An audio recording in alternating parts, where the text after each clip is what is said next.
An interesting little fact, it was 3 years ago today that I arrived in Nampa. It's been 3 years since I've arrived here. Isn't that amazing? 3 years. Oh God, thanks. Time is certainly flying, and there's a little saying that we priests have with each other. We say that every priest will make all of his parishioners happy at some point. That is, that some will be happy when we arrive at the parish, some will be happy while we're here, and the rest will be very happy when we are transferred. So some of you have something to hope for still. So I thought, though, having this been here 3 years, I wanted to give us a little state of the parish, if I may, of some things that we're hoping to do as a parish community, if that's okay. A year ago, we began a strategic planning process for our parish, looking into the future. You all had an opportunity, you who were here, to participate and give your thoughts and ideas, and many of you did, and I thank you for that. Some of you are like, we did do that? Yep, we did. We did that. That was a year ago already. And out of that, we've been doing some things this year, and we're at the point we're going to really start launching into some really wonderful things, and I want to share some of them with you, if that's okay. We set for ourselves as a community a target audience. A target audience means that we really want to focus our efforts on reaching a certain group of people. And that's the group of people that's the least present in our church, our young people. We really want to reach our young people, our children, our youth, our young adults, and young families. That's the demographic that's the most quickly disappearing from churches. And so we really want to focus on how can we reach them. So that's what we're doing. That's one of our goals, is to really focus on them. That doesn't mean that if you're not part of that age group that we're going to ignore you. It's not what that means. Hopefully you'll get what that means, that we really want to try to reach them and welcome them into our parish. One of the ways that we wanted to do that is really through the sense of hospitality and the charism of joy. I've been speaking a lot about joy throughout the year. You might have heard that. But joy is something that is so important. Joy is one of the fruits of the Spirit. It's a spiritual fruit. It's in the Scriptures. Joy is a spiritual fruit, a fruit of the Spirit. What that means is that joy is the result of when we live in a community and we're responding to the Holy Spirit. Joy is something that's very attractive. Joy is something that's very contagious. And so we have the invitation that we would be a community that lives this charism of joy. Also, we're going to be beginning now some really great things that we're going to do, particularly around Sunday. We call it Sunday Excellence. Sunday Excellence. That is, Sunday is the time when most of us gather at St. Paul's. Sunday is the day when most people show up. That's the day we come. And so we want to make Sunday an excellent experience, a wonderful liturgy, and to really build upon the Sunday experience. And so I asked myself, and our parish team asked ourselves, we could say, is our Sunday experience amazing? Like it couldn't get any better? Or do we have room for improvement on what we do when we gather on Sunday? And we decided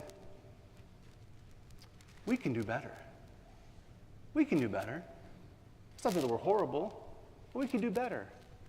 Could we do better with hospitality? Could we do better with our ministries, with preaching, all of the things involved? Yeah. So that's what we're going to do. We're going to be focusing our energy and efforts onto the Sunday experience. And so you're going to start to see some things that'll be a little different. A lot of that's on my end and our staff's end. So starting today, our ministry staff is available and is working on Sunday. They gave the announcements this morning, and they're going to be here every Sunday to better attend to the people who are going to be here on Sunday. We'll be able to offer a lot more ministry training. Some of you have already been a part of some of these little gatherings of lectors and Eucharistic ministers. We'll have all kinds of little things happening when the people are gathered, just to make it better. We want to have great preaching, great music. Speaking of music, Rodrigo. Oh, there you go. Keep Rodrigo, our cantor, in your prayers. This is his last Sunday. He's going off to serve our country, and he has boot camp starting this week. Rodrigo, we're going to miss you. And thank you for your service here and for your service to our country.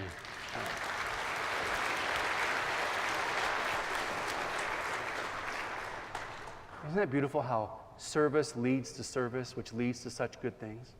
And the goal of all that service is peace. That's the goal of all service in the end, is peace, isn't it? You'll be in our prayers, and this week, of all of with Independence Day, if you would please, let's keep all of our military in our prayers. What a job, huh? What a job. Now I've got to get back to what I was talking about. Sunday excellence, huh? There's things that we're going to be doing as a parish and as a staff, and a lot of that's on our end.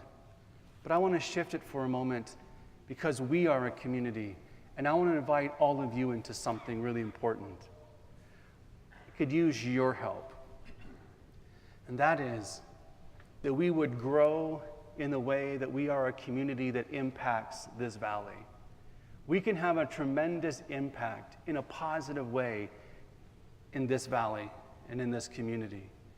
And one of the ways that you can do that, and I need your help with, is by being a people, one, who you're committed to your faith here and out there, but while you're here, to be a people who really embrace the sense of hospitality and welcome. This is a very fast-growing parish and community. I am meeting new parishioners nearly every week. That's the reality of it. And that can be a great blessing. But I need all of us to be really thinking about being a community that's reaching out and welcoming. And if we start getting some of these young families to come back to church, what are they coming back into?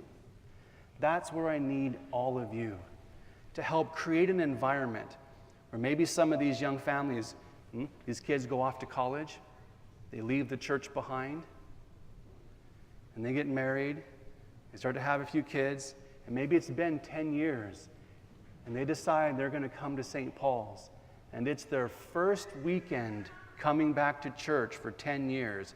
Their mom and dad are like, "Thank you. I hope someone at that church is nice to them." That person might be sitting right next to you. Maybe. What's going to be their experience of the church? Their experience is going to be our experience, and how we welcome them, and how we reach out to them.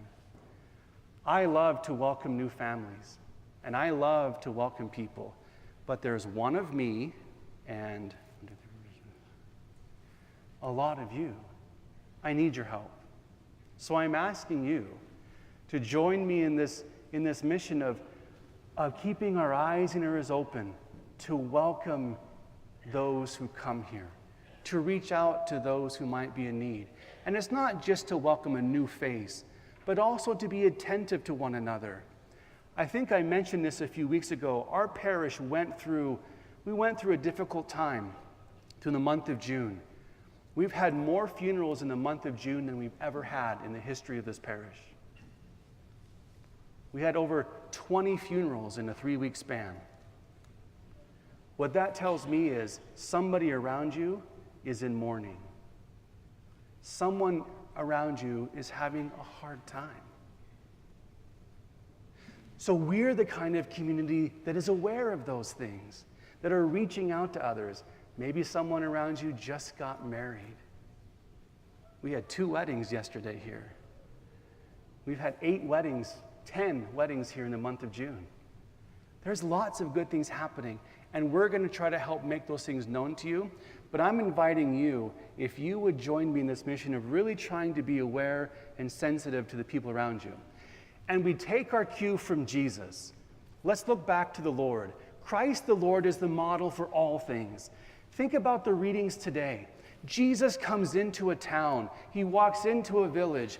And Christ the Lord is so good because he's immediately scanning this place. Whenever he enters a town or a village, his radar is on, and he is looking for the need. Who's in need? Who's hurting? Who's marginalized? Who's isolated? Who needs love? who needs peace, who needs healing. Christ is the Lord, and he's constantly looking, isn't he? He is just on the lookout for who needs the loving hand of God. That's our model. Jesus could have walked in with his band of 12 disciples and been like, let's get out of here, and done their own thing. They took some time by themselves, yes, but they spent the vast majority of their time attending to the community and their needs. That's our model. They were just aware. They were aware. Because the greatest thing for our healing in life is to be in relationship with God and his community. In this reading today, the woman who had been ill for many years, she thought, if I could just touch his cloak, I'd be healed. And did you notice Jesus' reaction? He's like, who touched me? He noticed power came out of him.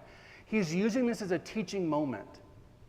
It's not that touching Jesus is bad, but Jesus finds this woman, and he's looking for her because he wants to teach her. And Mark, the evangelist, is trying to teach us something through this. That is this. When Jesus finds her, the woman basically admits, it was me who touched you.